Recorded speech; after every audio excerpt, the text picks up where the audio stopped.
Hey guys, welcome to English inquiry YouTube channel. Dear students, आज की इस video में हम आपको वर्ब में आईएनजी लगाने के नियम को बहुत ही बेहतरीन तरीके से समझाएंगे। तो बस आपको करना क्या है, इस वीडियो को ध्यान से अंत तक देखना है।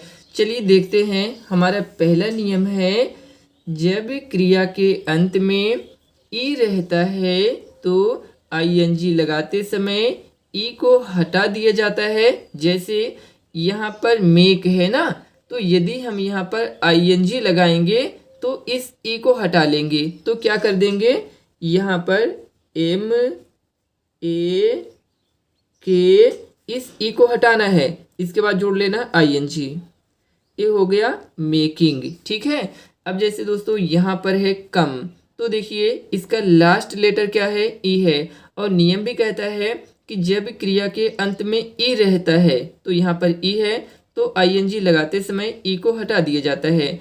तो हम क्या करेंगे, यहाँ पर आईएनजी लगाते समय इस ई को हटा लेंगे, तो कम लिख लेंगे COM। इसके बाद क्या करेंगे, इस ई को हटा करके यहाँ पर ING जोड़ देंगे, तो ये क्या हो गया, कमिंग हो गया। अब यहाँ पर राइट है, तो इसमें भी ई को हटा करके क्या कर लेंगे, ING जोड़ देंगे। तो आइए जोड़ते हैं, WRITING।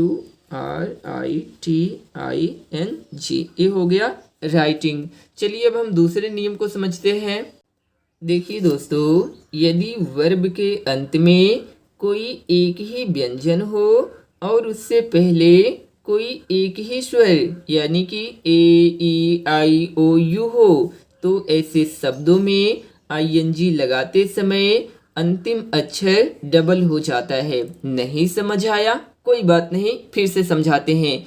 यहाँ कहने का मतलब ये है कि जो लास्ट लेटर है, यहाँ पर एक ही व्यंजन होना चाहिए और जस्ट इसके पहले यहाँ पर जो लेटर दिया गया है, यहाँ पर वॉवेल्स होने चाहिए, यानी कि AEIOU में से कोई भी हो। तो क्या होगा, जो ए वाला लेटर होगा, जब हम ING लगाएंगे तो यहाँ पर डबल हो जाएगा। तो आइए जो है ING लगाकर देखते हैं। तो यहाँ पर पहले आप रन लिख लीजिए। अब देखिए दोस्तों, चूंकि यहाँ पर जो है ए वाला लास्ट लेटर व्यंजन है और जस्ट इसके जो है पहले AEIOU यानी कि वॉवेल्स में यू है, तो हम क्या करेंगे, इस यन को यहाँ पर डबल कर लेंगे और ING जोड़ लेंगे। तो ये हो गया रनिंग। ठीक है। यदि आप यहाँ डबल यन नहीं करेंगे तो गलत हो जाएगा। अब जैसे यहाँ पर सीट है, तो देखिए जो ए वाला लास्ट लेटर है, यहाँ पर एक ही व्यंजन है और जस्ट इसके पहले आई यानी कि वॉवेल्स है, तो यहाँ पर एक टी भी डबल हो जाएगा। तो आइए इसे सॉल्व करते हैं। SITTING,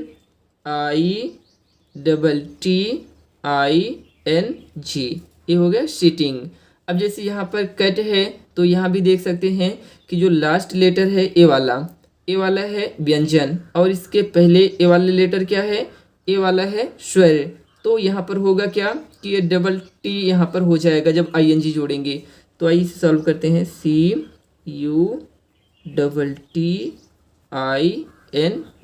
ये हो गया कटिंग। अब हम लोग चौथे नियम को समझते हैं। डियर, जिन वर्ब्स के अंत में Y या डबल L हो, उनमें ING लगाते समय Y या डबल L नहीं हटाए जाते हैं। जैसे यहाँ पर Y है, तो नियम कहता है कि इसमें ING जोड़ते समय इस Y को हम नहीं हटाएंगे।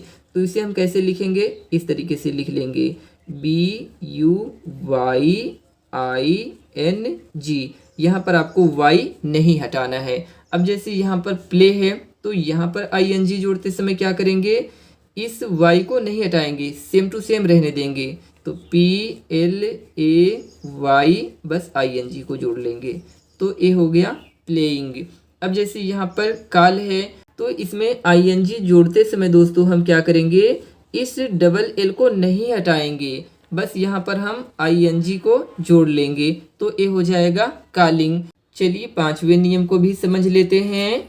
जिन वर्ब्स के अंत में कोई व्यंजन हो और उससे पहले दो स्वर हो, तो ING लगाते समय अंतिम कॉन्सोनेंट डबल नहीं होता है। जैसे दोस्तों यहाँ पर वीप दिया गया है, तो आप चेक कर सकते हैं कि जो इसका लास्ट लेटर है ये व्यंजन है, लेकिन इसके पहले दो स्वर हैं, ठीक है। तो यहाँ पर जब हम आईएनजी लगाएंगे तो यानी कि ए वाला लेटर जो व्यंजन है ये डबल नहीं होगा। तो इसको आईएनजी लगा के देखते हैं, WEEPING,